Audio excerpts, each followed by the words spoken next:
and ask for the approval of the agenda. Karen Goodman, I'll make that approval. Thank you, Karen.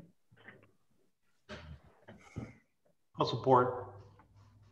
Support from Thad, I think. Yes. Any further discussion? All in favor, roll call, please, Kelly. Tamara DePonio. Here. Oh. We're approval of the agenda. Oh, yes. Okay. Kyle Mosier. Yes. Thad Taylor. Yes. Jody Walter. Yes. Bruce Allen. Yes. Ken Urban. Yes. Karen Goodman. Yes. And Annie Jacobson. I think Annie's muted yet. Yes, I'm so sorry. I was perfect. Thanks, Annie. Motion passed. All right. Thanks, Kelly. Moving on to public comment. Anybody want to make any comments? Okay. Ken was big gifted. He's been, the person who had to come up with that. Okay, I'm going to move on. Item 4. Sorry. Ken, you're getting feedbacks. If you can mute your.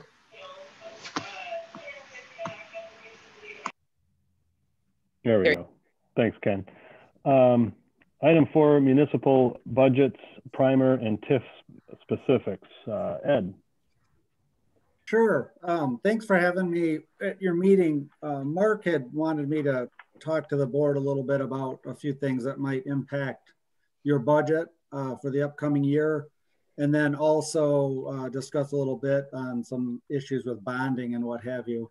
I guess the first thing to know is, one of the things that we need to do is include the DDA's budget in the city's budget document. That's a new procedure that we started last year so that it can get the same level and time of consideration by council, since they ultimately have to approve the DDA's budget as the city budget. So we do have the draft budget calendar. I don't know, Stacy, if you've seen that, or Mark, if you've seen that. I'm happy to send that over when we're done with the call here, so you kind of have those deadlines and timelines in there, knowing where that needs to be back to the city. And, I like to get it early enough so that it can be, kind of incorporated in. I do know, just from a procedural standpoint, the format is quite a bit different when Caitlin did it than what the city, uses for its budget. So I kind of had to massage that quite a bit. So as you guys are putting that together, if you want any input on what might make that process easier, I'd be happy to share that or share some templates or what have you.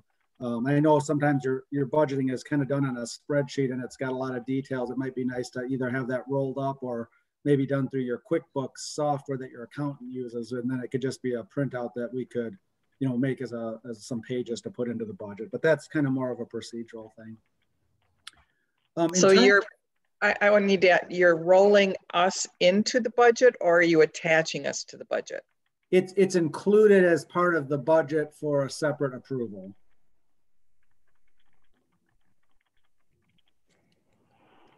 So there's there, Karen, to be more specific, if you look at the budget on the city's website from last year, you'll see there's a section on the DDA budget that includes that. So that's how we've done that. In terms of what revenue the DDA should be expecting this year, it's always a challenge on that tax revenue front because Molly has not completed the 2020 assessment roll yet. And I can cajole her to get rough numbers, but it's impacted by a lot of things, primarily veterans exemptions, which add up to quite a bit. And there's not as many of those in the downtown, but there probably are a few. But we also have personal property tax issues. We have potential brownfield things. I know the last couple of years, some of those values were going up because the construction hadn't completed. I think those are finalized now. But I guess from a planning standpoint, last year we estimated about $251,000 of taxable revenue, TIF revenue. I would probably just use that as an estimate. I will provide you a formal one like I normally do once I get the numbers from Molly. I just don't have those yet. You know, I suspect it might go up a little bit, but until we see kind of the pluses and minuses, we won't know. So that's probably a good conservative number, is just to use the same one as last year. And then when I finalize those, it might give you a little bit of breathing room. The other piece of that is, since the state legislature and the governor reformed personal property tax, I don't know, 8 years ago now, I guess, the DDA has started to get an annual reimbursement for the losses because of that. That's a very complex formula. I don't profess to recreate it. The state calculates that. We file reports every year to help support that. But I think last year we budgeted $18,000. I know the year before that, I think we got around 21. I don't know what was received this year, if it matched those reports, but I would probably, again, use that $18,000 as a good placeholder. Again, it's probably conservative, but that's a good way to go in your budgeting. Those are kind of the two items that the city helps to feed into the DDA budget from a revenue standpoint.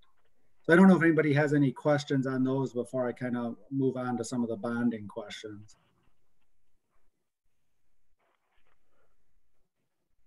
So I think you're saying 250 is a good conservative number to work with.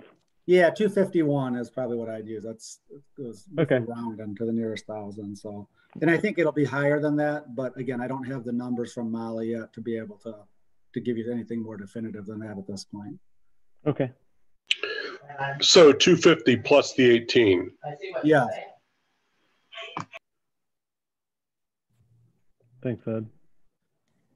In terms of debt, so the DDA had a refunded bond that they paid off in the last fiscal year, and the annual debt service on that was right around $138,000. So you will not have that debt payment in your budget this year.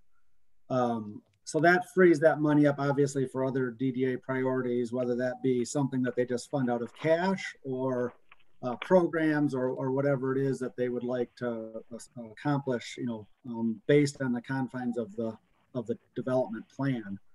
You know, I've been asked a few times, what kind of debt service would that support if the DDA wanted to go out and issue a bond for some bigger projects? And you know, that's a really good question, and there's a number of scenarios and things that play into that. However, right now the interest rate environment is very favorable for issuing debt. I expect that to continue to be the case.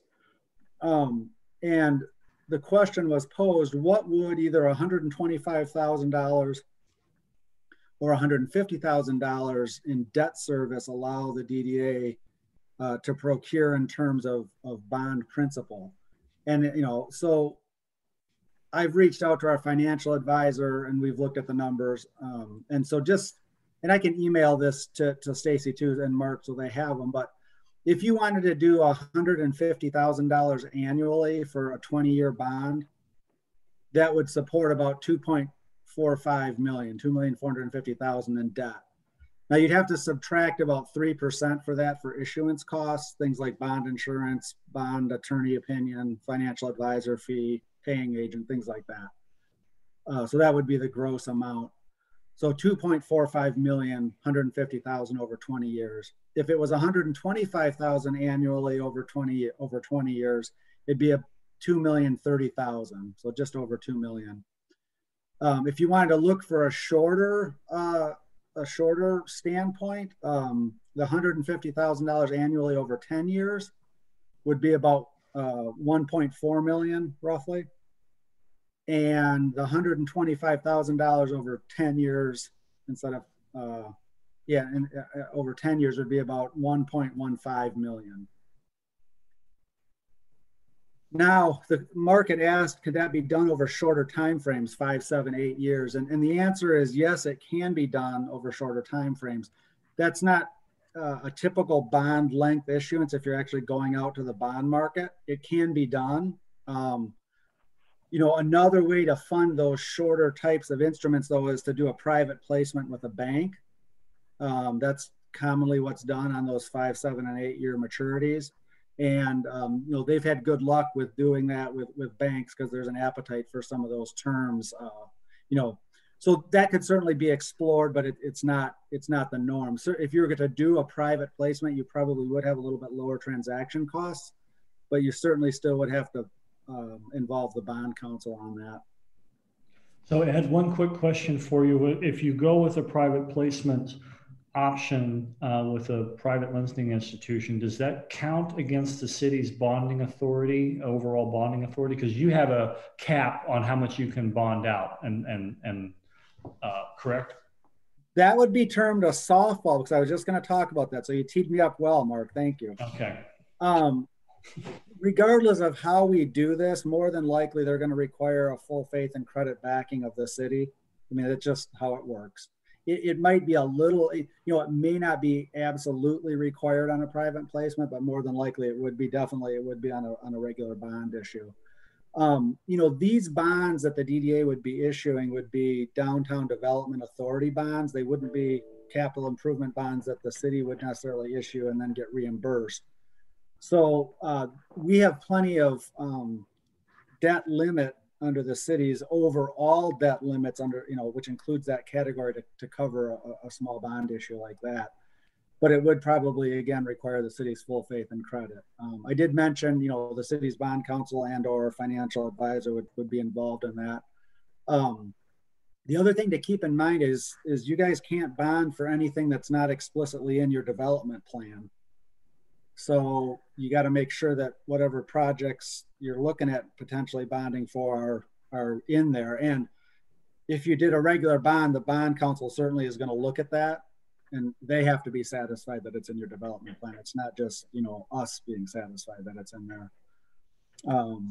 One other thing to keep in mind, and, you know, I know the Gateway project is evolving, and it's, you know, changing and morphing, and you know, we probably haven't had full briefings, but there's the potential for some significant debt to come out of that potentially that the DDA would be supporting. And so, you know, I certainly wouldn't advise any movement on a smaller debt until that gets sorted out, because it makes no sense unless there's significantly different terms to do those separately, because you're just going to incur more transaction costs.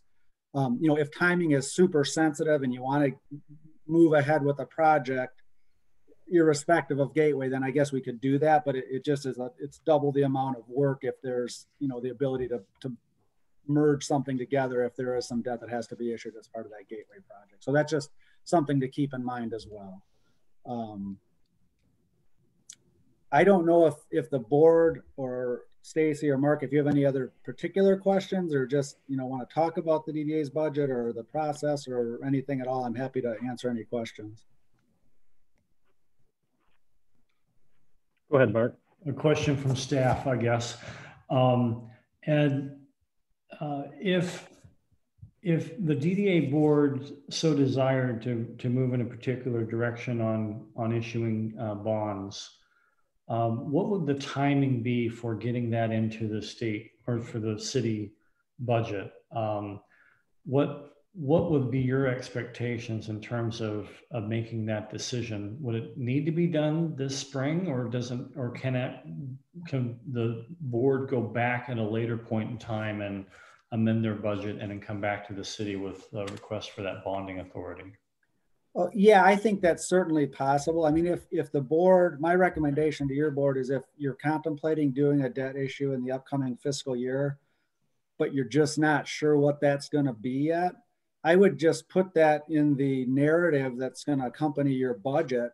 And then when it gets closer, you know, you can go back and amend your budget. You know, I think council would, you know, this is maybe a legal question because it's a significant change to the budget.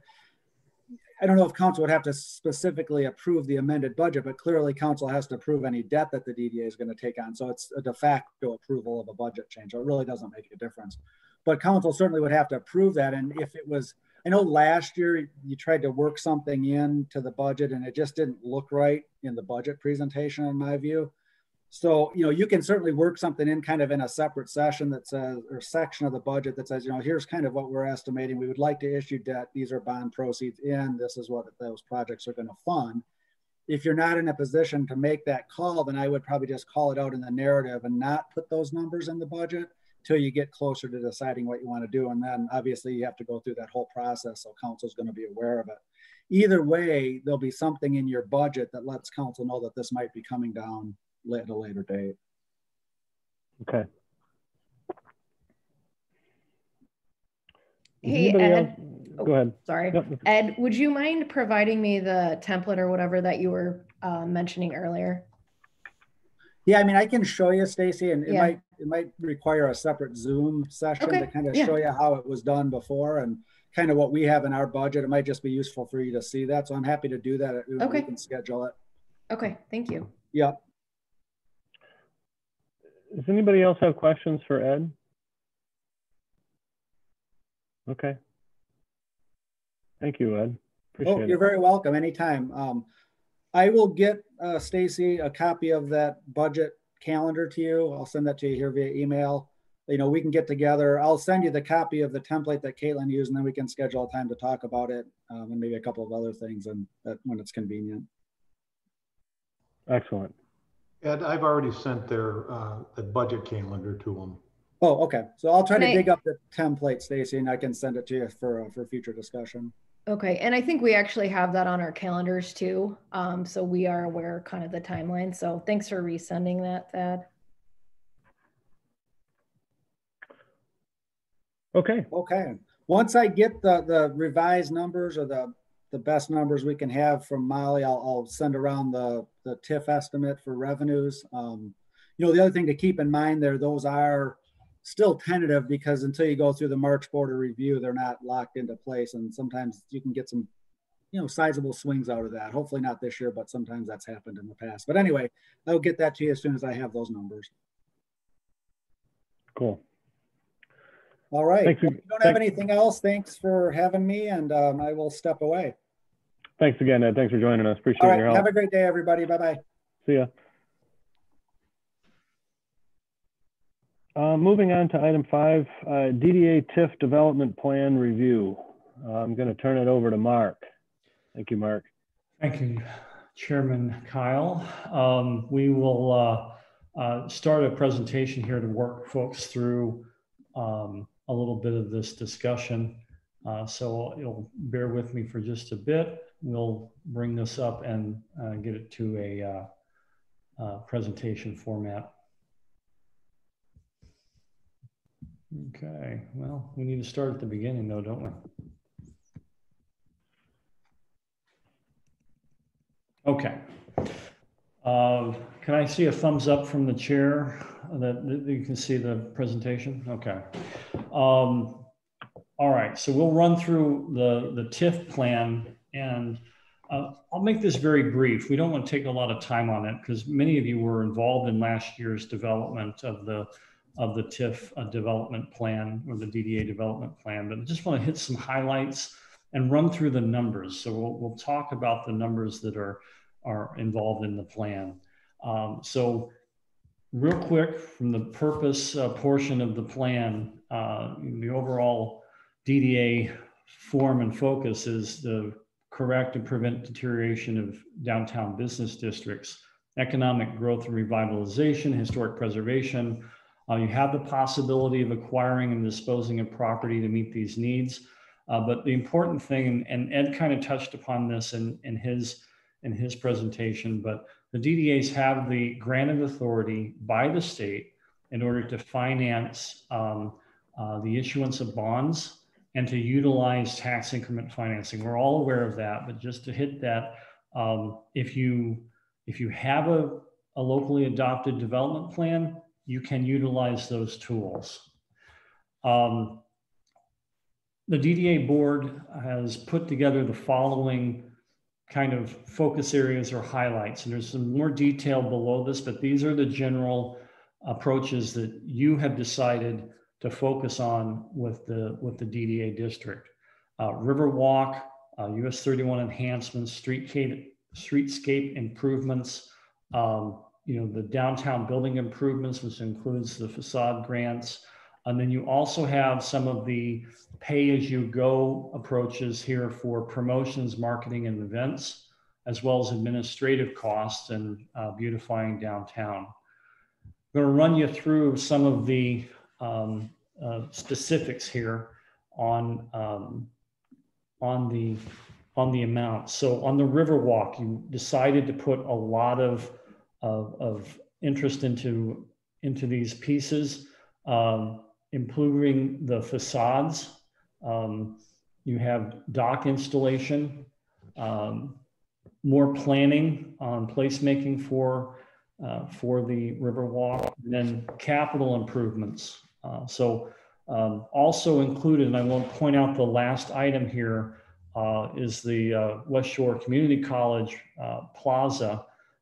They are ready to work on this now and have asked if we can move forward with some sort of approval on the budget to start allowing them to utilize these funds. And so that's an important consideration. Streetscape enhancements. It's important to note the number here, 1.45 million.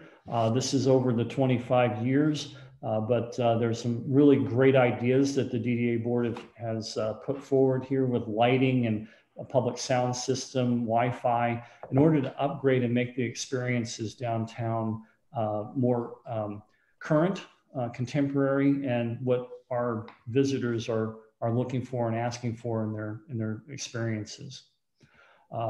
You have the opportunity under redevelopment to acquire land, although the plan did not identify anything. You've allowed for $500,000 for that opportunity should that arise.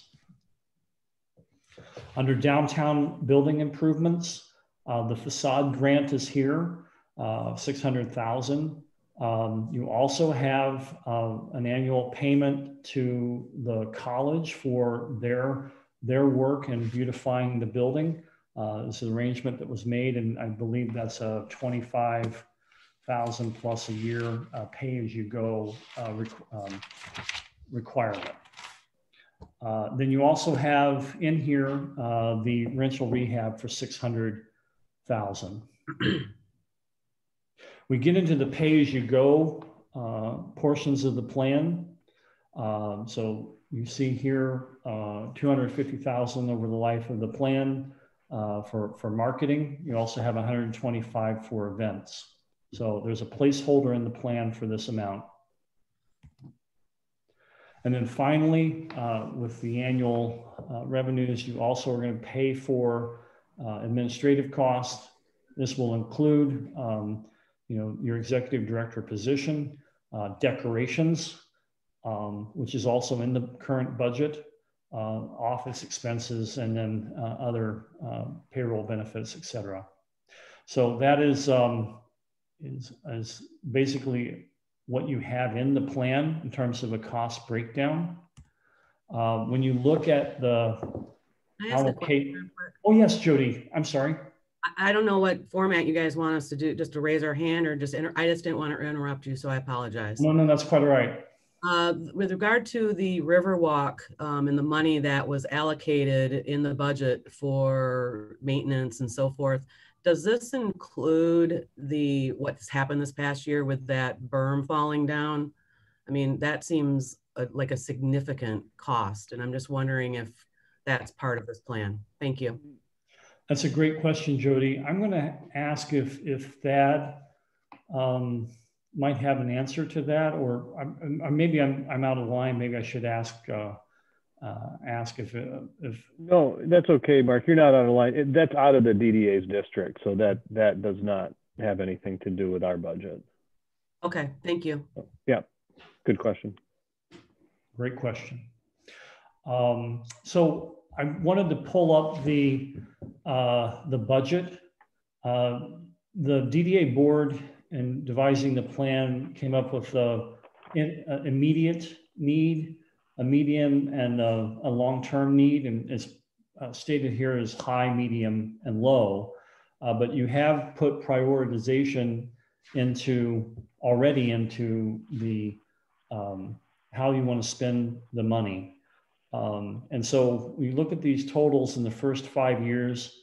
You can see that the river facades, so beautifying the facades and maybe having some additional work done on decks is a priority. The capital improvements, so you're kind of going along here, pay as you go. Of course, the college obligation is there as well.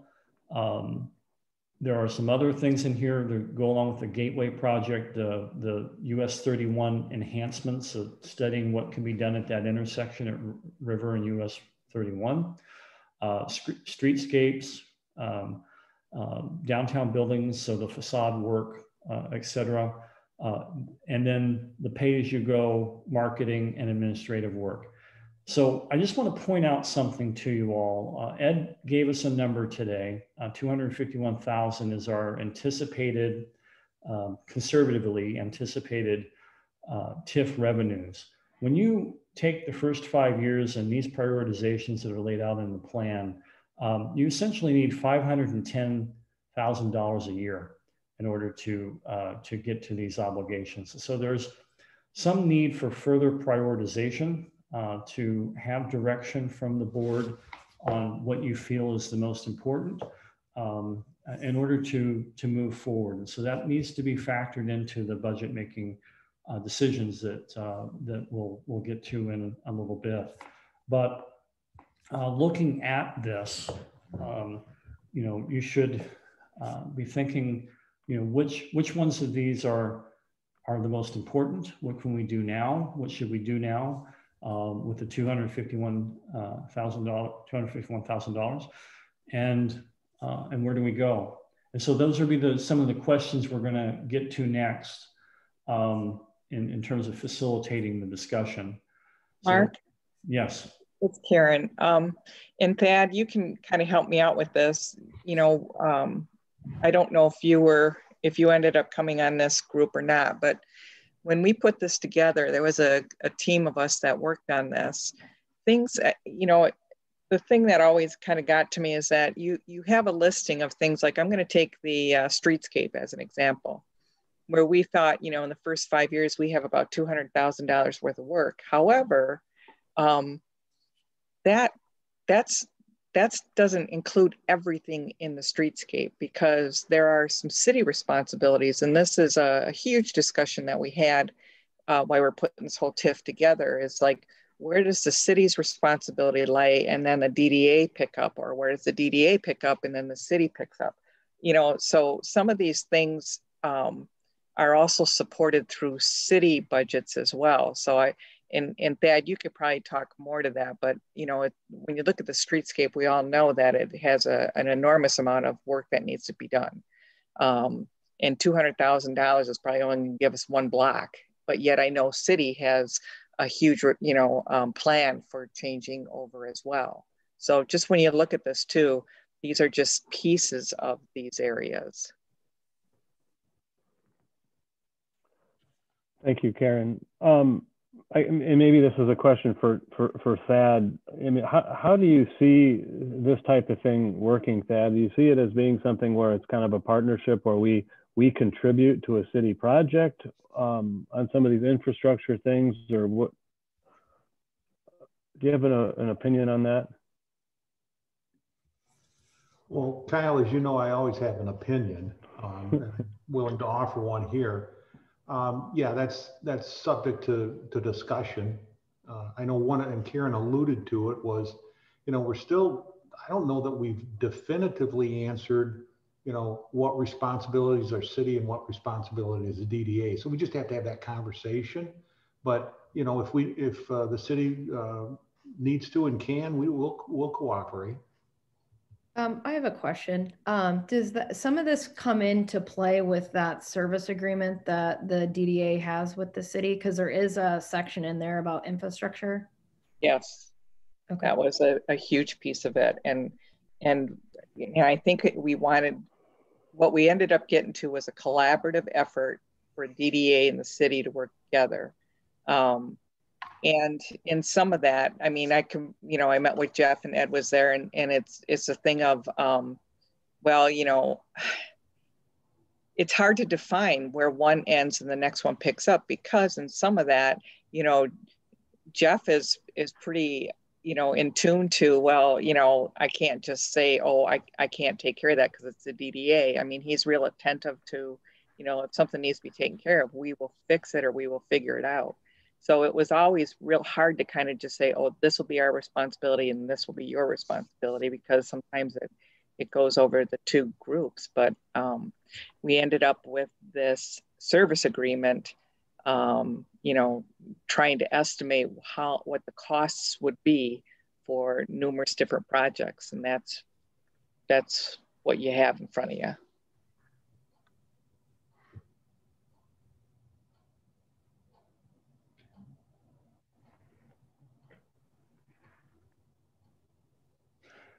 So let me jump in here, and I just want to make one more point on this budget sheet from the plan. And Karen, if you have any insight into this, it would be helpful to revisit it. But if you look to the right in the totals column, you can see that all the projects add up to 6.346 million. And it's projecting a deficit of over 3 million. So even with the assignments of these values, we're still hopeful, as I read this document, hopeful that an additional 3 million in revenues will come in to help cover the anticipated or projected vision for the plan. So even though I've said that we have, basically 50% deficit in the first 5 years, looking at the allocations, you still are looking at another 3 million added on top of that.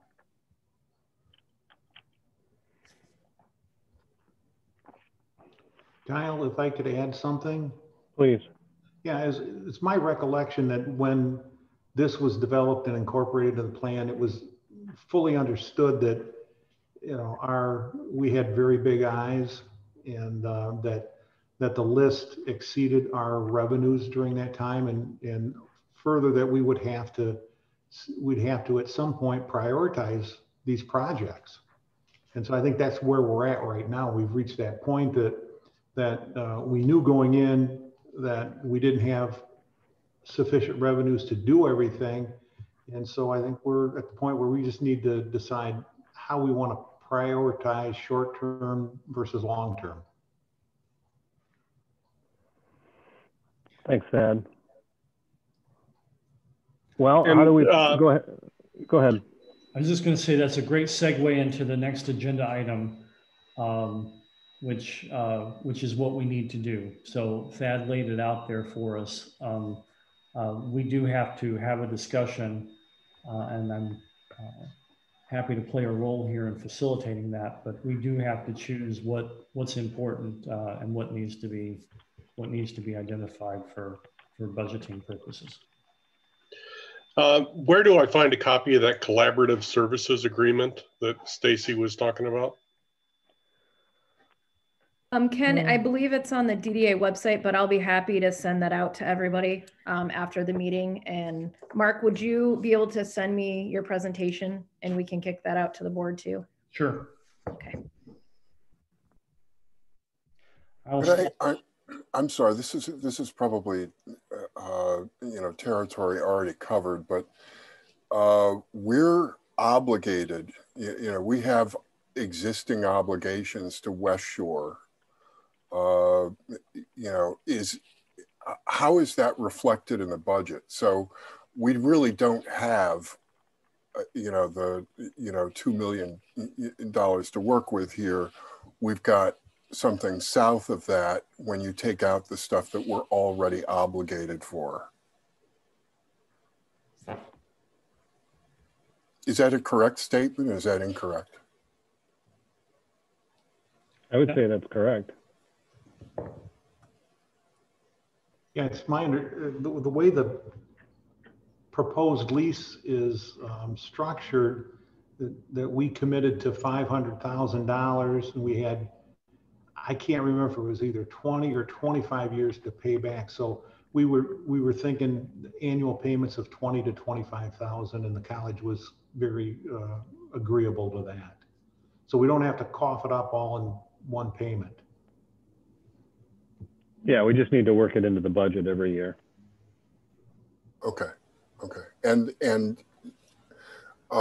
do we have any kind of a ballpark about what we're talking about for the Gateway project? I can answer that, and the answer is no. It's still, everything is in discussions, and I'm just not at liberty at this point to share anything more other than it's just everything's up for discussion.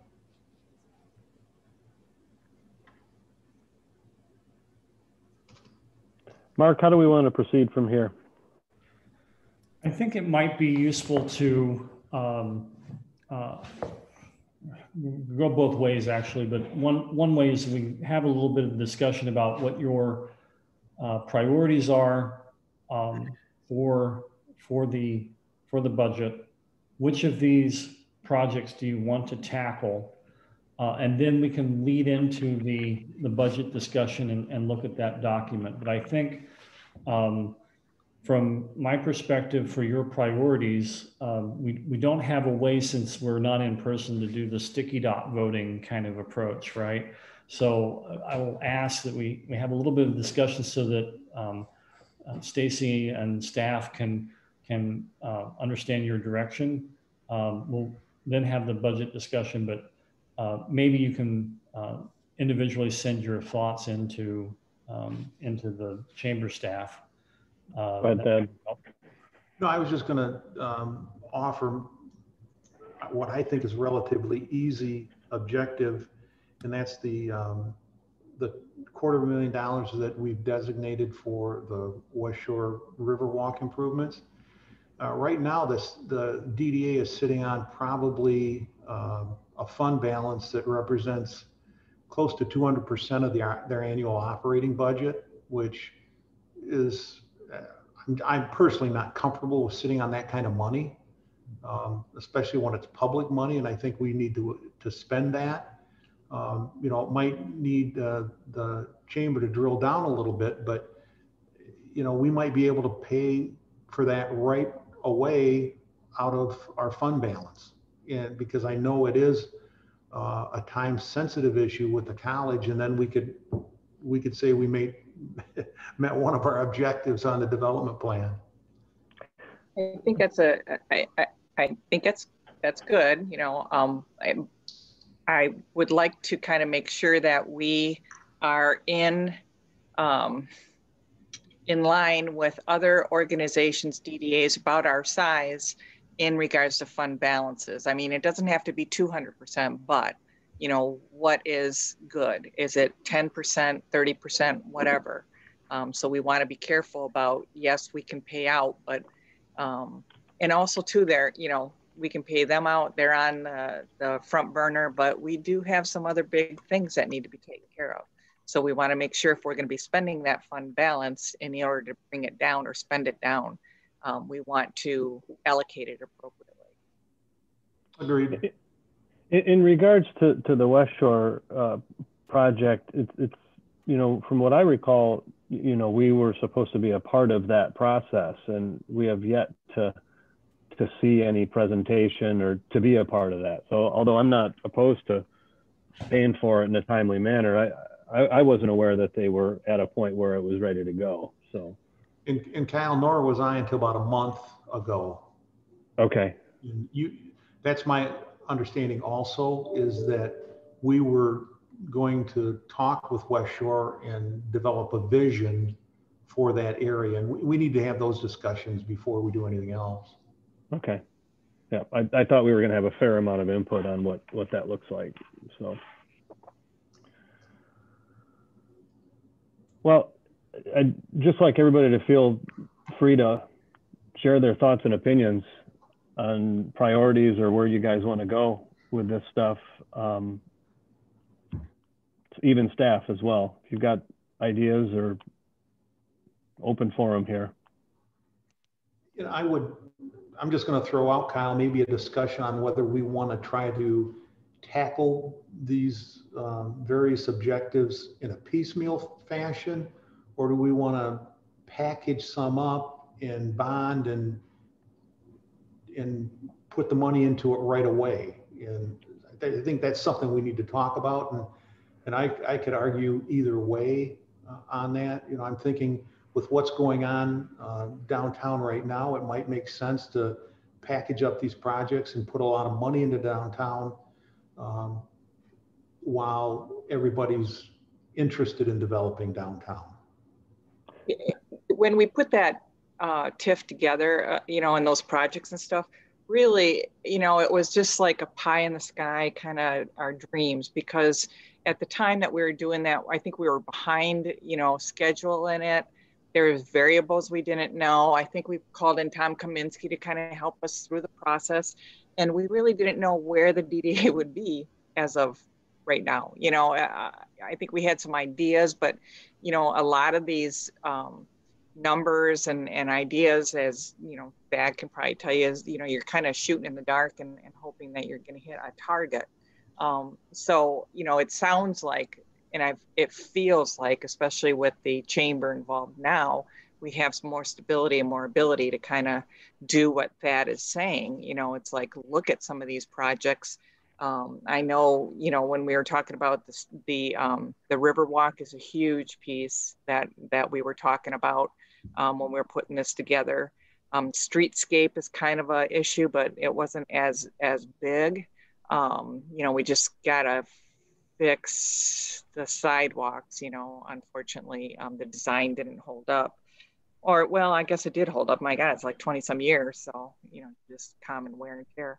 But being able to kind of, we talked about the park that's down there, being able to kind of purchase that, you know, flip the parking lot that is currently across the street from that and use that park for a parking lot. And then we have a green space on the river instead of a parking lot. You know, those kind of things were things that we had hoped about. But, you know, I agree, you know, it's like, is it time to package it all up? When I was doing this TIF thing, I was thinking, 25 years, you know, I'll be, you know, I won't see this kind of thing, you know. So it would be nice to keep the momentum going that's in the county right now, in the city and the county, about, you know, we're getting things done and, you know, people are looking at us. So it might be time to put on our prom dress and look good. I guess I'll kind of echo that. I like the idea of packaging some of this stuff up, looking at a bond. You know, I think that could go well with whatever happens with the Gateway project. And, you know, like Ed said, maybe take advantage of the interest rates right now and the momentum. So that's my personal gut feeling. Ken, do you have any thoughts? Yeah, I guess I'd be interested in finding out if there's any guidance or about, to Karen's question about what's a good amount of fund balance to maintain. Okay. Because I did a quick mental summation from the financials we had back at the early January meeting. And our fund balance is somewhere around 350,000, it looks like, unless I'm missing something. Because I only saw it 3 places in the financials. So that's certainly not something that we want to spend it all to pay for the plaza. You know, I'd like to have something in reserve. And I like the idea of talking about maybe, you know, acquiring property, putting more green space on the river. If we did something like that, that would send a message to the people who have properties along the river that might support the facade improvement grants for the buildings that face the river. So, Ken, what are your thoughts on bonding? I think as long as we have a good plan and we can justify to the constituents what the purpose of the bond is, I think they make great sense. You know, it's a power that we have, and we ought to use it wherever we can, as long as we do it responsibly and transparently. When it comes to the Riverwalk, mostly what I see is infrastructure needs. It's been well over 20 years since it was built, and not a whole lot of infrastructure needs. Just even if it was as basic as replacing the decks, that, you know, there's spots where it's sinking you know, but that also gets back to responsibility. Whose responsibility is that? And is this a project that we do with the city, or are we doing the whole thing? But you know, the two top things are, or the three top things are Riverwalk, Gateway to Downtown, and Streetscape. And I think Gateway at this point is sort of, we're sort of relying on the Gateway project to develop before we move further on that. And we have our, you know, we have our building in the mix. You know, we did make a deal and put that in there for them. So, you know, we have one toe in, you know, and as things go along, then we can kind of continue to talk with them. Yeah, in terms of the Riverwalk, it certainly does need attention. And one thing that I would suggest is that we try to make that as maintenance free as we can. We have a lot of landscaping down there that I don't know if we need that much, or if we can come up with something different, which would help with the overall appearance and just the ongoing maintenance cost. I'd also like to see, as part of that, is maybe having a separate facade grant program that we would use that to fund just those projects that are facing the river, and maybe incentivize some of the store or the property owners to think about opening up, whether it's a seasonal shop or something else, to promote more activity down there. One of the things about the Riverwalk, and this is historic stuff, and I think it was way before you were here, Pat, even, is when the Riverwalk was done, there was a maintenance amount put aside for I don't know how many years, and you know, there was question as to how that maintenance money was used. It wasn't really put into the Riverwalk. It was used in other areas. I mean, there's a multitude of different things.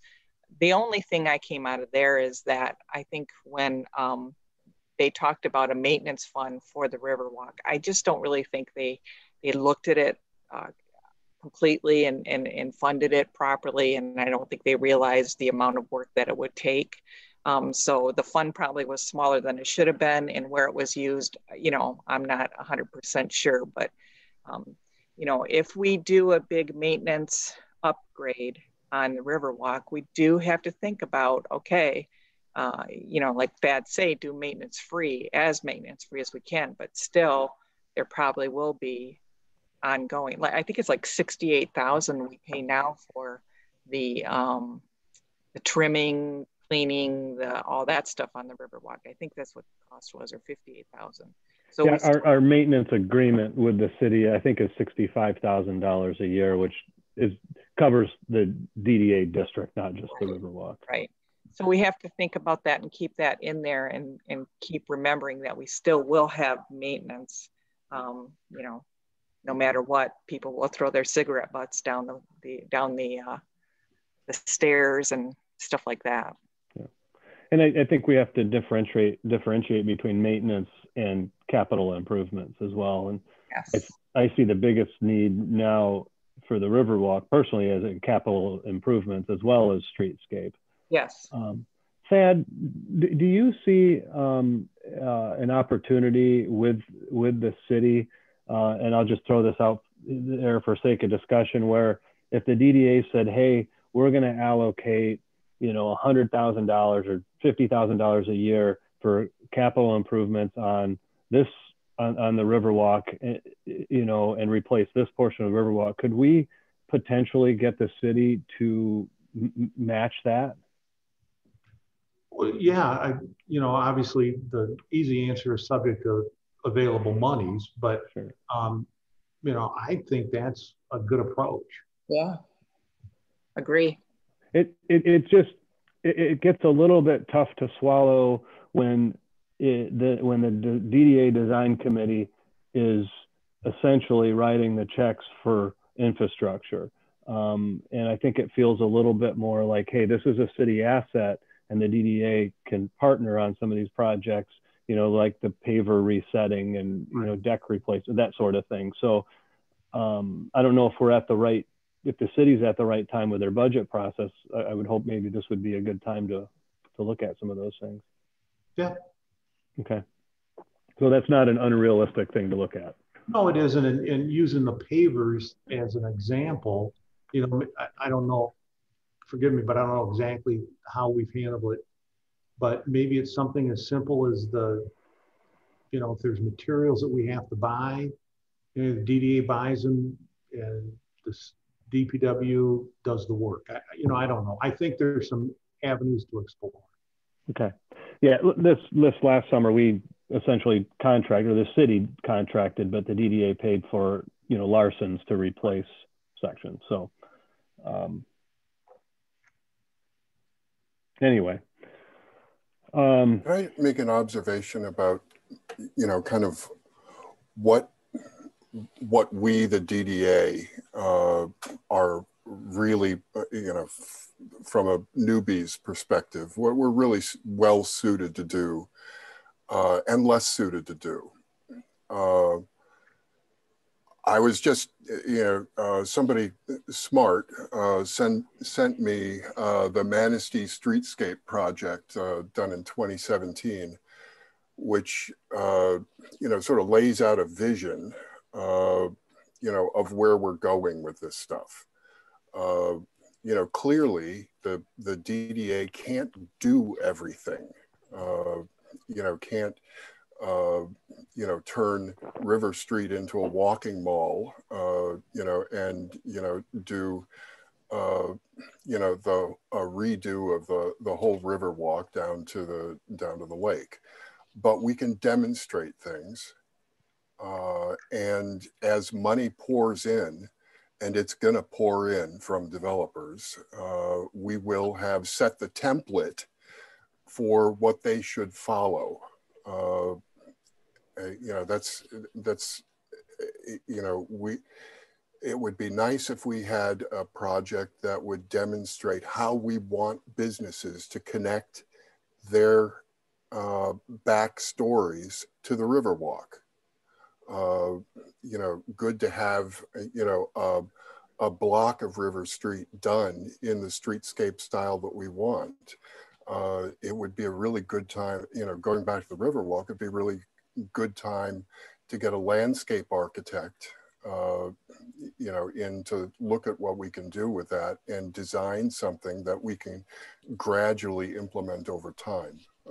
But you know, I don't think it's necessary for us to try to do everything. There's some things that we're, you know, kind of obligated to do, you know, with the, you know, an unknown obligation with the Gateway project and with West Shore, and other things that we can demonstrate. So that's. Thanks, Bruce. How do we do that? Well, may I make a suggestion? I think that's a great, the way that Bruce laid that thought out was really a great way to discuss it. You know, thinking about doing demonstration projects, right? If you look at the college and what they're proposing to do with their portion of the Riverwalk, that's a demonstration project. We've been in discussions, just to tie back with another agenda item, we've been in discussions about community public art, a Lasky sculpture that's going to go in as part of that. Mayor Pro Tem Szymanski has another piece of sculpture lined up that could go into that plaza. So I mean, if the DDA were able to apportion some of the fund balance, they might be able to move forward on that idea or that concept of a demonstration and show folks what to do if we had some available funds. So I mean, that might be the right approach. And so I'm kind of summing up what Bruce's idea is there, but that might be the way to do it. And it could be, you know, 125 out of existing funds that might get that started. This is a suggestion. Okay. Go ahead, Jody. To ask a question. I think it was the last time we were doing strategic planning and we were talking about public relations, and I think that we just need to see, the community needs to see that this stuff is being done. It's not just 350,000 in fund money that we're sitting on. And so was there any further discussion about actually doing a public relation, you know, something the DDA puts out there weekly or monthly that says this is what we're doing for our community? Thank you.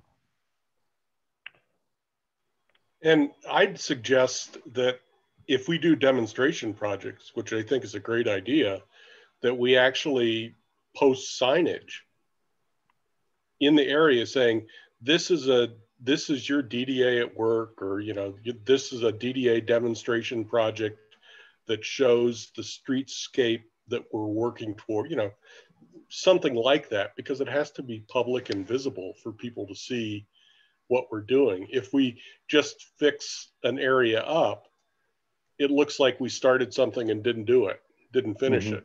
So this is a way to communicate our vision. And that's, I think, as important as what Jody's suggesting is, we also have to think about the people who would never get an email newsletter from us or never see a article in the Manistee Daily News or News Advocate, but will be on the Riverwalk walking past or walking down River Street.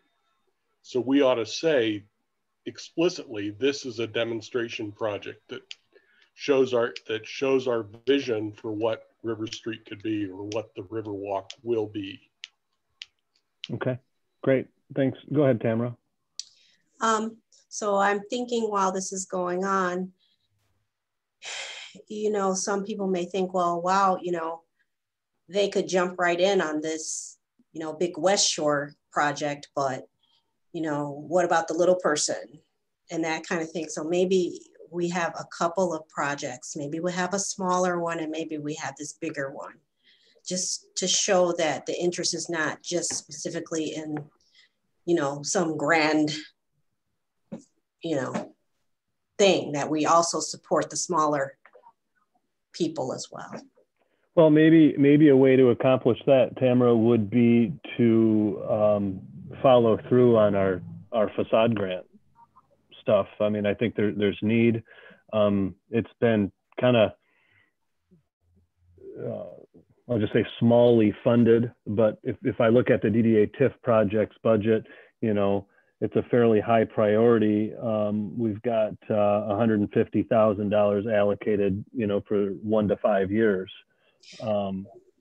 Do we also, though, I mean, I did like that there is some like public demonstration that we are involved with it. And maybe when we do this, as you know, Ken was, or was it Jody? Sorry. Whatever the suggestion was, that we you know, we have something that shows we're a part of it and not just leaving it to the party who's in receipt to tell people that, you know, they right. that the DDA was a part of it. Yeah, I think we probably just need to do a better job at taking some credit when these things come to fruition with you know, some PR. But I think our new set of DDA directors are really good at that.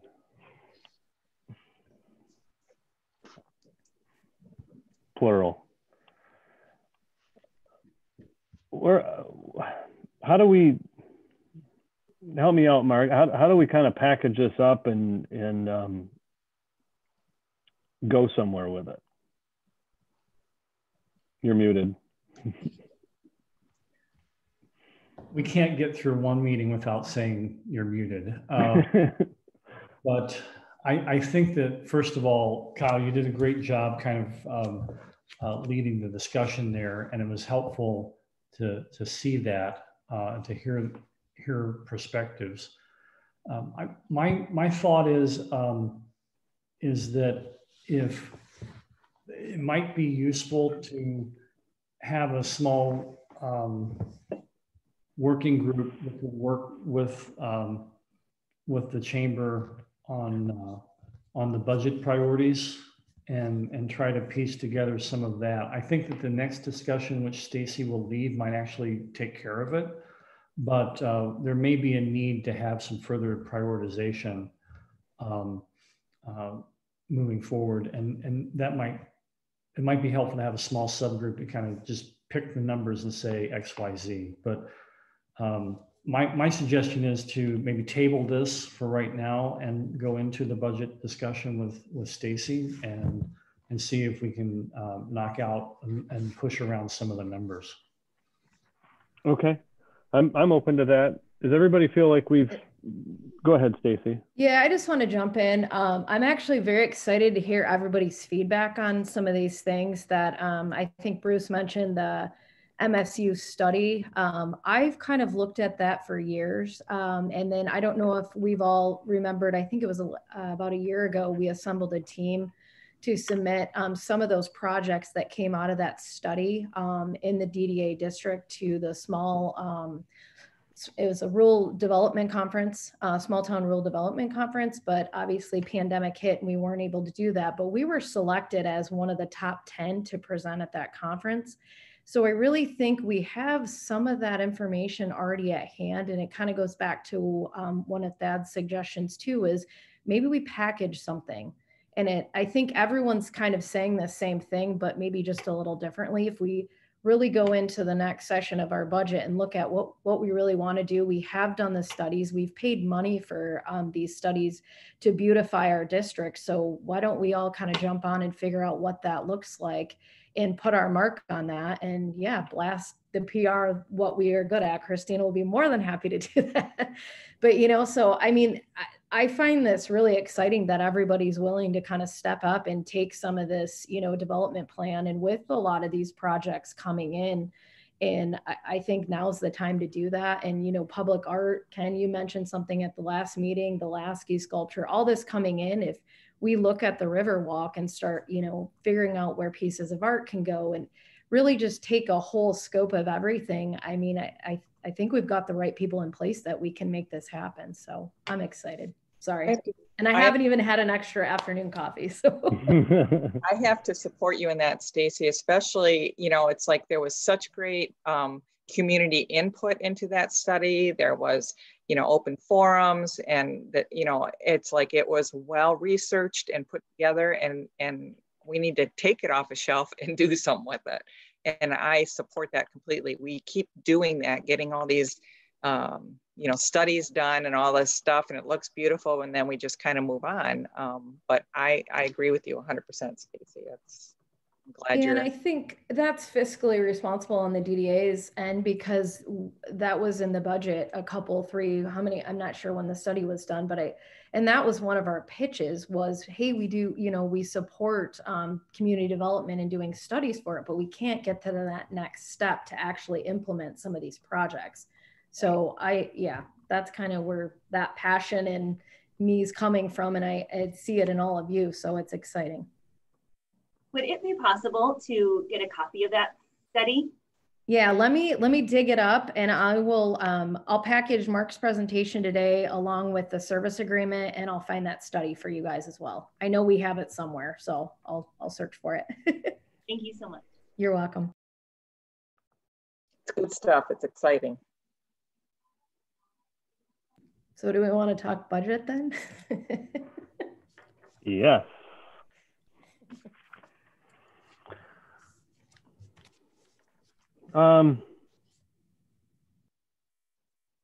So I guess we've just, for sake of the agenda, we've moved past items 5 and 6, right?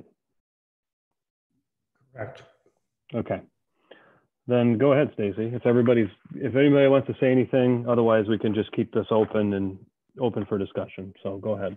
Yeah, and I hope we definitely keep this open, because obviously this is the first time Christina, Mark, and I are kind of really looking at the budget. We kind of sat down as a team and just kind of went through kind of line by line. And that's, you know, some of the highlighted sections we just have questions on, and we're looking at, you know, potential ways that we can cut the budget just with contracting with the chamber too. And then really coming out of that development plan discussion, a lot of that's going to tailor back down to this.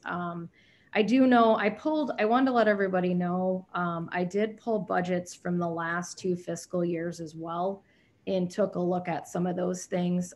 So the July 2019 through June 20 budget, it looks like our TIF revenues were over 311,000. So I just want to make note of that. I do plan to follow up with Ed and have him give me a little more budget 101 with the DDA. So I think that would be helpful.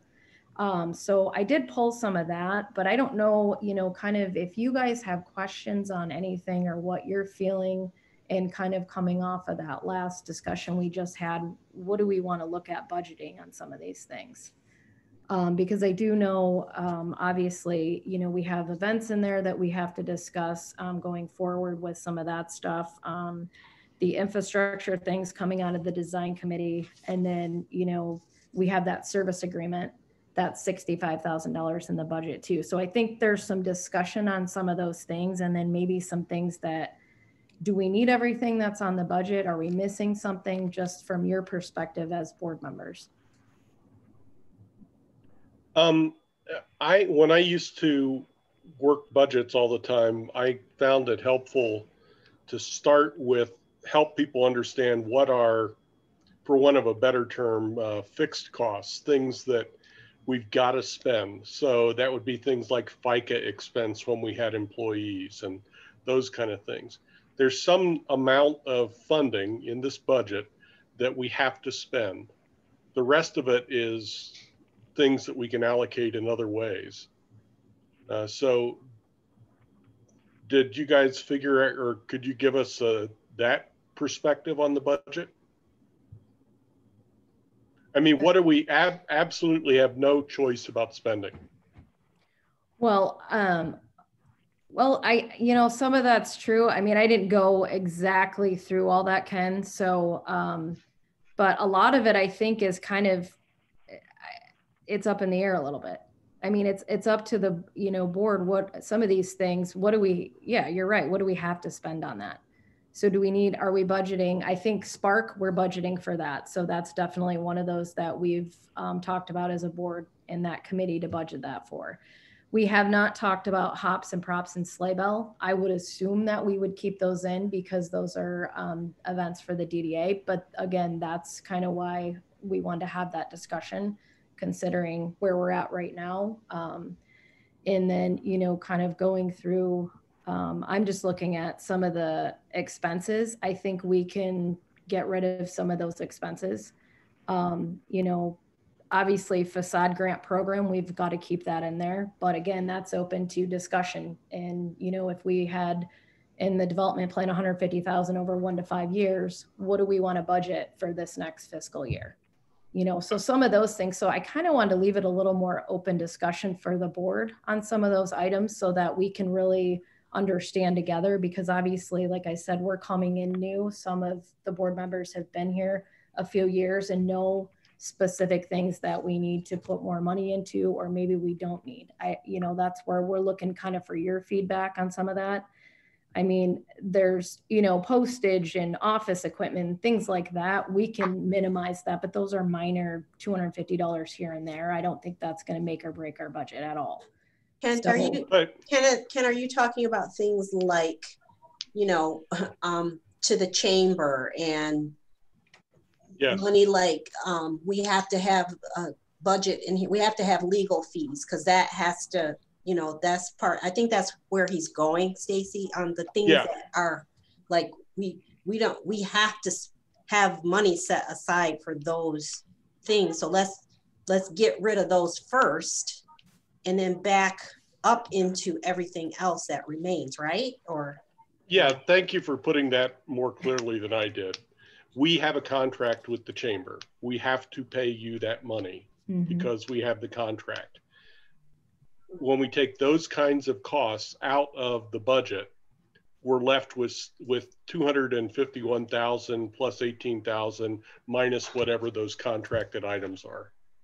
There are some costs that we have to do because we're contracted. Once we know that, what's left, let's say it's, $185,000, I'm picking a number out of the air.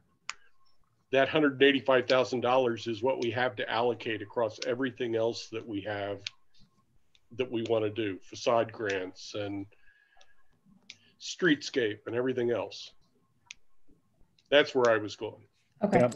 I'm looking at the budget and in our expenditures, you know, you have the office expenses, which, you know, Stacy said you can adjust.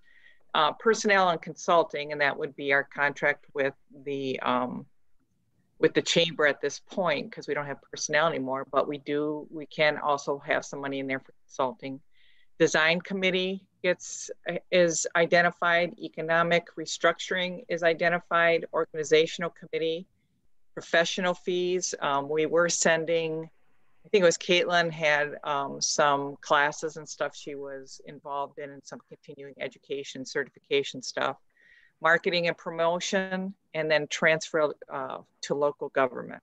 That one, I am not sure what that is. It's $137,000 that we send over to obviously the city. That was for the bond payments. Okay. I believe, yeah. So, and that's gone now. Yeah. So, you know, those seem to be the things that, you know, we would definitely have to say are our cost thing that we expend on, and then the rest of it, and like the 137, we can divert somewhere else now. No, I would also add the agreement with the West Shore Community College as a non-discretionary expense. So that $30,000 line is something that probably needs to come out year by year in order to meet that obligation. So also too, Thad, wouldn't the agreement with the city be in here? Which agreement is that? The 65. Yeah, the 60. Yeah. There for maintenance. Yeah, that's not in here, so that's kind of interesting. There's DDA. There's the maintenance and there's city maintenance and downtown maintenance. Second page, 65,000.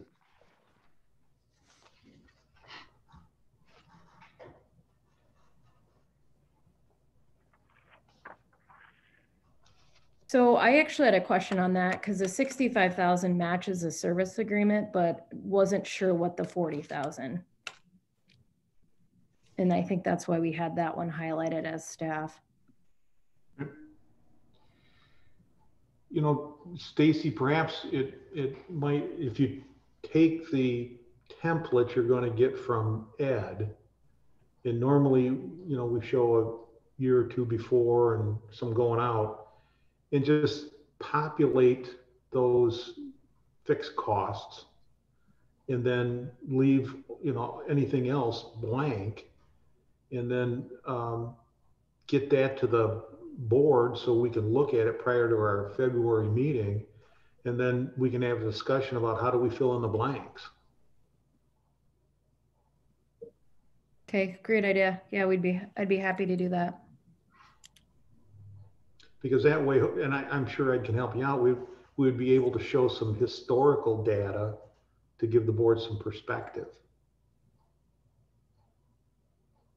But just looking at some of those smaller ones too, are we able to take those out for the next fiscal year? So the FICA expenses, the unemployment, and the workers' compensation, because we're a contractor? Yes. Okay. Yeah. So I just wanted to get, you know, to make sure that if we can start, because once we start figuring some of those costs that come out, there may be other cost savings that we can allocate to other things. Right. And that's, I guess, that was what I was going at, is whatever you determine to be fixed costs. And obviously we don't have the FICA and stuff going forward.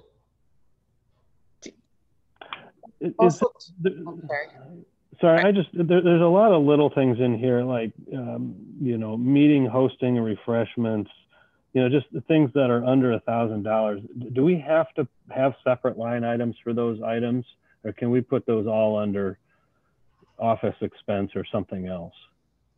Anybody know? I think from my perspective, it was just to have it there in case. I mean, okay. And I think we can package like things into one line item. Yeah. easier to look at. Yeah, I would request, and I think that's why you see some of the things with a line through it, just so we can put it into one line item. And then when you enter it into QuickBooks, you can put what it's for if anybody were to want that information. Yeah, okay. What about Karen? the executive director? Is that still, is that, since we are now contracting with the chamber, is that still something we don't need to budget for that. Have to budget for? No. Mark, you're muted. Oops. There are two lines there in the budget. The first line that says the chamber is for economic development at 15,000. And then, so that supports the economic development program Stacy and I work on. And then the second piece, you'll see the actual versus what's slated in for proposed is the $75,000 agreement with the chamber for the executive director.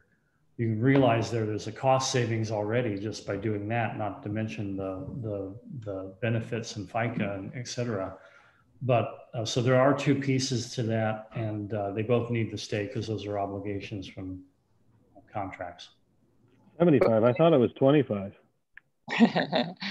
But wouldn't you put that, Kyle? wouldn't you put that under contract services? I mean, you know, instead of identifying executive director? And maybe I'll just back up a little bit for everybody. I just pulled this off of QuickBooks and what the current counts are. So if we want anything changes, we can change that in QuickBooks to make it accurately reflect better. And I can work with the accountant to do that. That'll be good in an audit situation. Yep. If you identify an executive director, then, and it's a contract, you're just going to have an audit issue. And then if you look under that, there's a housing, this fiscal year, there was $8,000 budgeted for a housing position.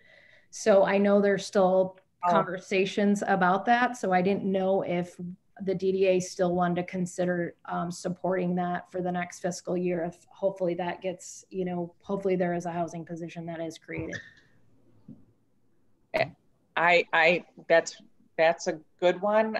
We had a meeting yesterday, and you know, Thad, you can chime in. I thought it was a good meeting yesterday, and I think for myself, some things kind of fell into place and some ideas for some alternatives. But I think having that one position that can work with our economic development, our city, our county, our planning, I think that's going to be so valuable. I would agree, and I'm going to try to get the city to allocate some funds for that position. I'm not sure I recall what that position represents. Could maybe you give us just a quick and see if there's still support for that? Sorry, a quick explanation as to what a housing position means. Well, I'll take a run at it, and Karen, you can fill in the gaps. Basically, it's as envisioned would be a partnership of community entities funding a position that would work on housing, but not new development housing. It would be working to try to get some programs established to work in the neighborhoods, whether it's the neighborhood enterprise zone, you know, work with lending institutions to give some preferred rates on home improvement loans such as that. Work with the downtown property owners to see about using the MEDC rental rehab program to as an incentive to create apartments in unused spaces or renovate you know, unused or underutilized spaces, and just work on a community-wide basis. Right now we have interest from the city, United Way, the Community Foundation is just waiting for a proposal from us. Karen is pushing from the county level to get some funding.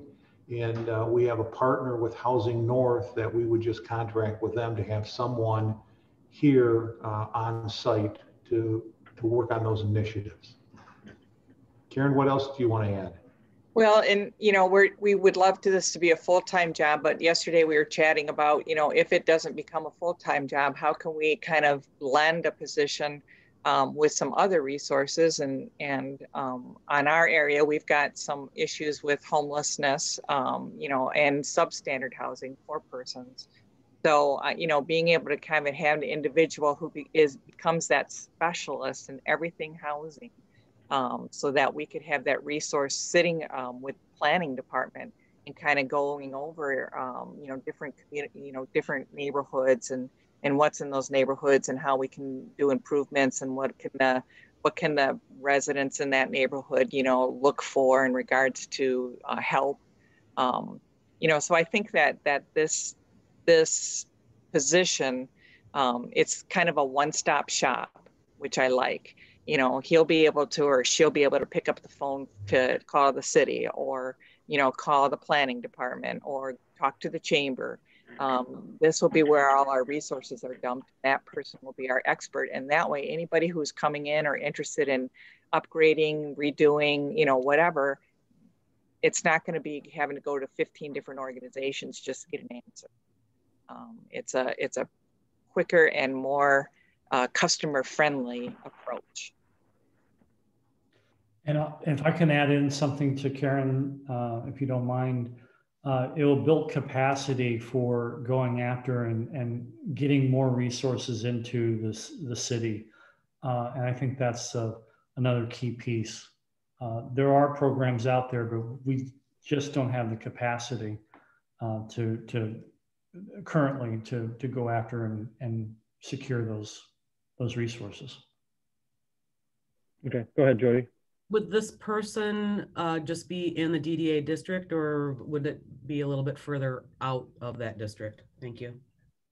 Depending on, county pitches in money, the county's going to have an expectation that we have a piece of this. But yeah, it was looked at citywide, and again, if the county adds money, then we'll go outside of it. But the focus was the city entirely, not just the DDA. Yeah.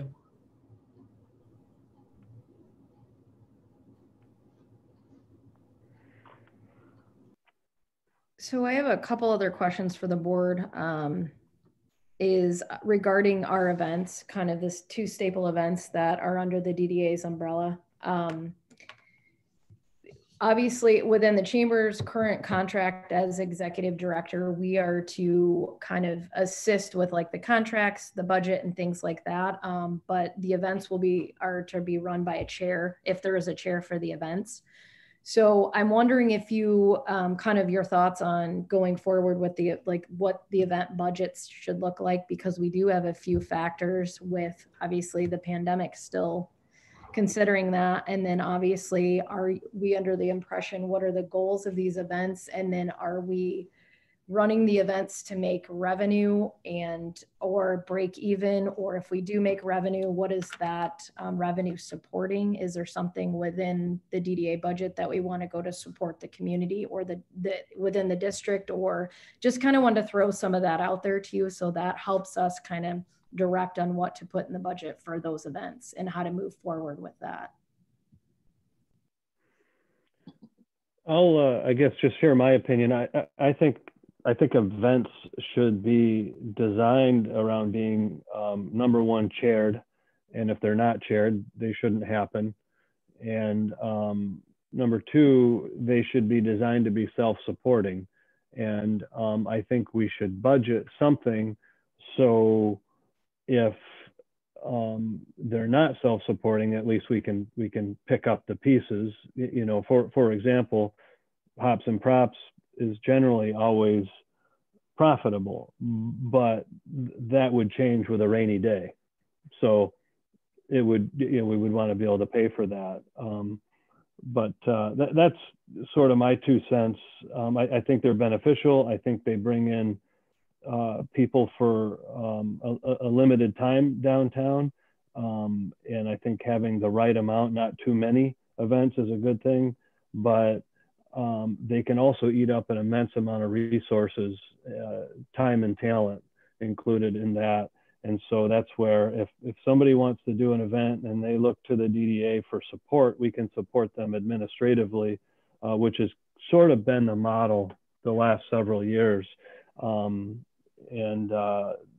Bell's a little bit different. It's a little bit harder to quantify because it's such a big event and it encompasses so many different things and sponsors, and it's not a pay to play. You don't buy a ticket to get in, and it generally loses a little bit of money. But that's, for sake of discussion, that's kind of how I see events. But anybody else have any thoughts? But I'm used to speaking heresy, and I haven't been here that long, so That's you know, great. what do We I like know, that. right? So there's the Convention and Visitors Bureau, and there's the Chamber, and there's DDA, all of whom, and probably others that I'm unaware of, all of who have taken a role in one event or another. You know, part of my due diligence before I moved here, I watched a lot of DDA meetings online. YouTube is a wonderful thing. And I saw how much time and effort, you know, the DDA spent on these things. I'm wondering, do people see that as a central function of the DDA? Because it seems to me one of the options is, you know, supporting events financially to the extent that we want to, but, you know, turning the administration over to CVB and the Chamber.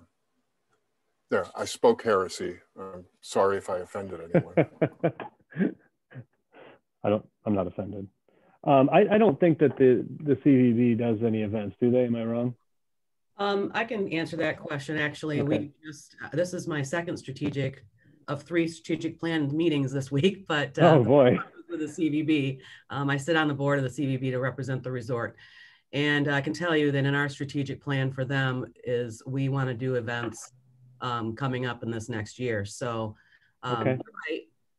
Bruce, we don't do any events, but I can tell you that we are going to. That's part of our plan to do so. Jody, would that be, and if you can answer this, I don't mean to put you on the spot, but is that with some of these events that are currently held through the DDA, or are these newly generated events through the CVB? Newly generated. Okay. The couple of board members brought it up specifically that they want to try to draw more people to the downtown area. And into the Manistee County, as you are aware. So they would be new. Okay, thanks, Jody. I believe that the conversations in some of those long DDA meetings that you had seen, Bruce, we got to a point of being able to say, why are we putting on these and Tamara, you can remember, we kind of went on like, why are we doing these? And we got to a point of like, maybe the DDA should sanction or, you know, kind of like promote or approve events in the DDA district, but why are we managing them? You know, so we can collaborate and encourage people, but, you know, operating one, and that's why we got rid of a lot of them. And I thought the sleigh bell was on its own as well. There was discussion. Well, and it really it is. I mean, even though, I mean, these events have to have some organization for insurance, but as chair, I have had zero involvement with sleigh bell or hops and props. Right. And so I think they are fairly self-supportive, although, you know, sleigh bell runs a little bit of a deficit, but I think events also could be a little bit more effective if the revenues were clearly defined and maybe an event is a fundraiser for a particular function, because it's not doesn't mean a whole lot for somebody to buy beer at Hops and Props and say it just goes to downtown. But if the proceeds went, and of course it's nice to have that money in the budget as income, but it might be more effective to say this money is going to, this sculpture, this art park, or the Riverwalk improvements, or something along those lines. It might mean more to the consumer. Yeah, I good point. I don't know how you do that with Sleigh Bell, but Sleigh Bell to me seems like kind of something on its own that is really a community event that so many players are involved in, including the city of Manistee. So I think by and large it takes up a lot of time, but when you look at the budget, they're sort of a wash or a little bit of a net positive. So from budget discussion, there's really not a whole lot there to talk about. It's more of a how does the DDA want to see these fall? Yeah, I guess for my purpose, more or less, because of just with our contract as the executive director, and then also I think the DDA, I believe, carries liability insurance. We'll probably pull liquor licenses and things like that for these events. But also, do we look at the previous year's fiscal or the previous year's budget to budget that way, since we didn't have these events last year? Is that kind of something that you guys, if we want to continue that route, just to look at that? That's probably good, Stacy. That's a good way to do it. I would just say, let's be conservative with it. We don't know what it's going to look like. And, who knows if Hops and Props will ever profit that much again. Kyle, I have a question for board members too on the budget. We are looking at, and the city is looking at, putting outdoor dining in for our restaurants. And right now, there are 3 participating for the winter. So this is going to happen soon, as well as one that will come in late spring and go through the summer. And so we're seeing an increased interest in that outdoor dining to help with the business's overall profits. Would it be something that the DDA board members would like to invest in or explore? Do you kind of develop a more permanent kind of wooden structure for that outdoor dining in place of the concrete or the plastic barriers that are used in construction? Would you like to see some funds put towards exploring what that might look like in terms of, a little bit of work towards a plan, or actually developing some of them for the future so that they can be put out to enhance the downtown experience? Is that something you'd be interested in? So I think that is a fabulous idea. And while we're budgeting, I think, we need to budget for supporting this kind of idea. We see a need in the community, and we're able to support it. That's where I'd like us to be. I was at the distillery. Have you seen their outdoor seating? And I wondered why we couldn't do something like that downtown. Yeah, I think that's a fabulous idea, and that's the kind of thing that I think we should be supporting. And I think we need to do this also because this is not going to change. Our situation is not going to change at least till fall, and then it will be different. It won't be normal, but it'll be different. So, I think that the outdoor dining, we had to be creative for people, and I think it seemed like it was successful. I walk downtown quite often, and every day there was people, on the picnic tables and chairs and tables and stuff like that. So I think it's really a good thing. I've brought up several times, my experience in a place in New York that I go to, and their outdoor dining has the wrought iron fence that you can kind of put around that area and then take it down at night. I mean, it's just beautiful, and it really is nice. So it's just a nice alternative. I forgot when you said wood planking or flooring, that's right. I think Blue Moon down in Ludington has like a planking that they put out, or a floor, and it's wheelchair accessible, if I remember correctly. So that's a great idea. I think that's a great idea.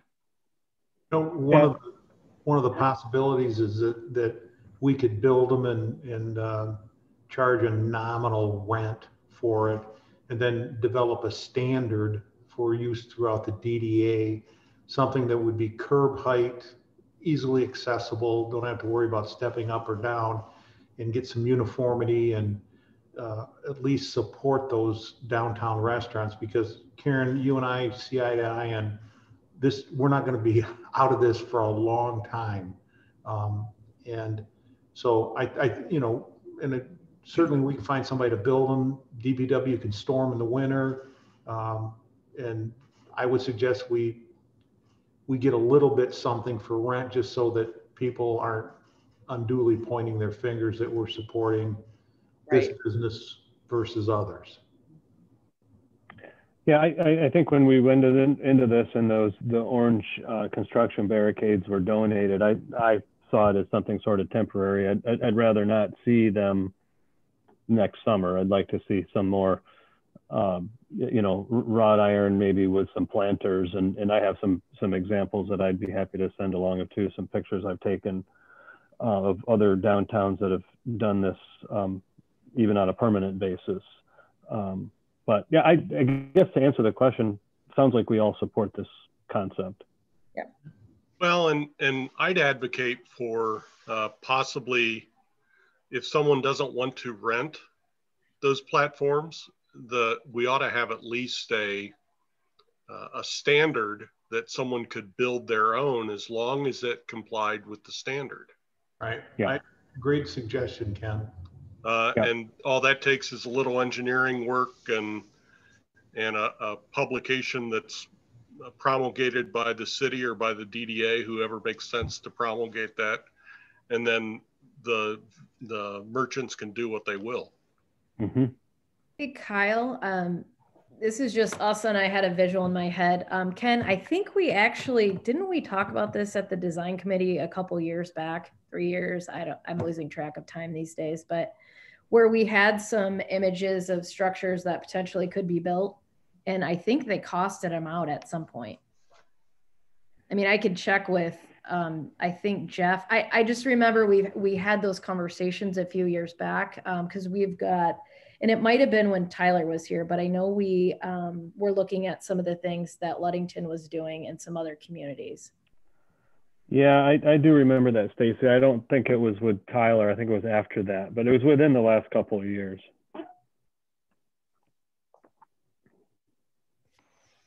And Kyle, I have one more thought. We're kind of doing the visioning thing here, if I can say that. Certainly you can argue that budgets are vision documents or values documents, right? You mentioned planters as part of the you know, the outdoor dining options. It certainly would be a benefit in terms of the look and create an atmosphere for placemaking. Do we want to talk about or have some discussion about planters or even trees in one shape or the other, either temporary that can be moved or permanent? I mean, is that something that the board feels, or maybe that's a discussion for the longer term TIF plan? But Mark, I love where you're going, because this has been one of my things I've been on over and over. I talk with Tyler, I talk with everybody about this. I think that there's some potential ability to kind of get some revenue from our baskets that we hang and things like that, if we put in memoriams in them. You know, I have said, I know myself, my family, you know, I know that if we wanted to, we could do an in memoriam and do some baskets. The other one was movable trees in planters to give some, you know, better appeal to the downtown. but they have to be movable, because I've talked with Jeff at great lengths about this. You know, they don't want permanent because it does, you know, have some difficulties in cleaning off the sidewalks and stuff like that. So, you know, we thought about, you know, a movable planter. And again, I would say in memoriam, or this is, you know, the Rosinski kind of dedicated, and we'll put this big oak in this planter and have a little plaque on it or something. I mean, those are the kind of things that I think could really work.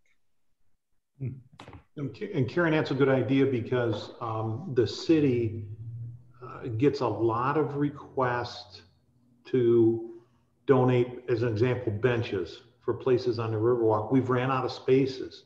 So I think there's a need out there, and I think that would be intriguing to the community. Good idea. And some of you may not know, but I'm one of the people that sits on the Blossom Boulevard committee. And we, a couple of years ago, talked about possibly acquiring movable planters to place along River Street to give businesses an opportunity to plant a couple rows of petunias along in front of their business. We never went beyond the talk stage, but there was some interest at one time with Blossom Boulevard doing that. You know, we talked about one in front of the Ramsdale and just around. So there was some thought of doing that as well. And does Blossom Boulevard, do they have funds? Do they have a budget? We raise money through donations. Gotcha. Okay. So that's why it only went to 4th Street this year, because we didn't have any money to go any further. Seems like we've talked about these movable tree planters so many times over the years, and then we kind of stop when we remind ourselves how much these concrete planters cost. But it'd be nice to push through that and at least get started with some.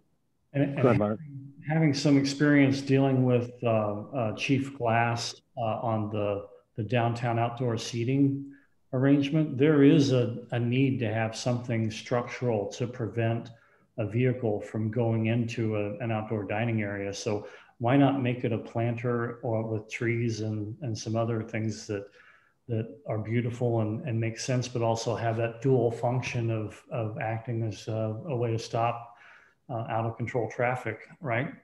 So as a safety measure. So good. It's possible that might be a fix. What's our timeline on the budget, Stacy? Got to double check the document that Thad sent me, but I think March, don't we need to have it into the city? Yeah, sometime, gosh, mid-March, something in that neighborhood.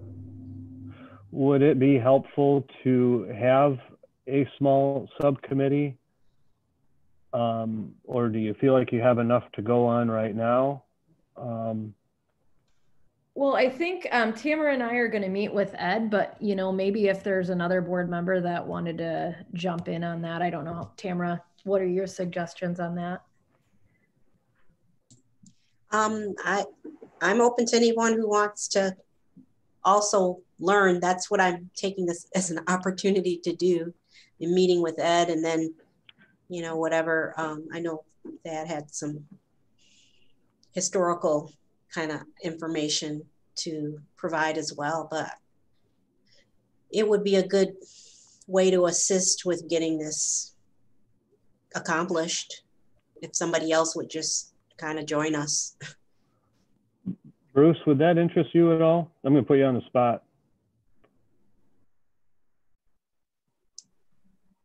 Yeah, sure. That's fine. The world only makes sense to me through spreadsheets. Perfect. Perfect. Awesome. I feel sorry for you. I might hire you.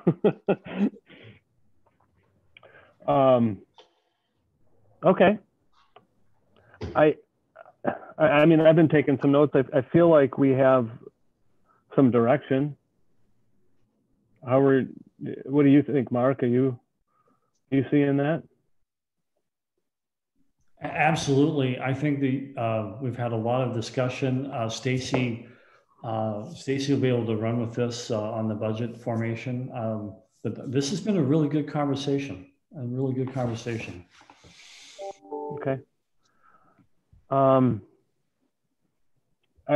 we ready to wrap up this work session? Yeah. I'll make a motion. Okay. Well, we got a few more items, but I think we're okay. So let's move beyond the work session. And then I would ask for public comment. Thank you for joining us, Roger and Aaron. Comments by board members. I don't know if now's the appropriate time, but I don't think it's inappropriate. Ken had contacted me and volunteered, was looking to become more involved with the design committee, and was interested in sharing that. Are you still thinking that, Ken? Okay, thumbs up. I think that's great. Ken asked a question, and it's a subcommittee, so I think I can just appoint him. If we want to make it formal through the board, we can. I don't think it needs to be made formal through the city. I would say, that you can appoint. Okay, then I'm appointing Kenneth Urban to chair the design committee, and really appreciate you stepping up for that.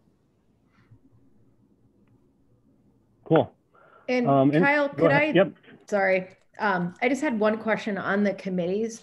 Do they have to be formal and roll call and everything like that to have quorums and things like that? Just so we know on these committees, if we do add people that aren't board members to the committees, kind of what they should expect to going forward, and then just for us as well.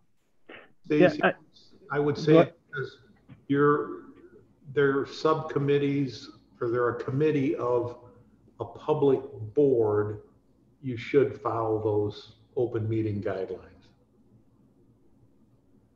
Okay, that helps. Stacy and I had this conversation, and they used to be a lot more informal, and now it seems like we're not as informal. So if that's I'm sorry, we're more formal now. So if that's the right way, we'll continue that. Okay, thanks for the clarification. Any other board members have anything else they want to talk about, bring up? No, I just have a comment.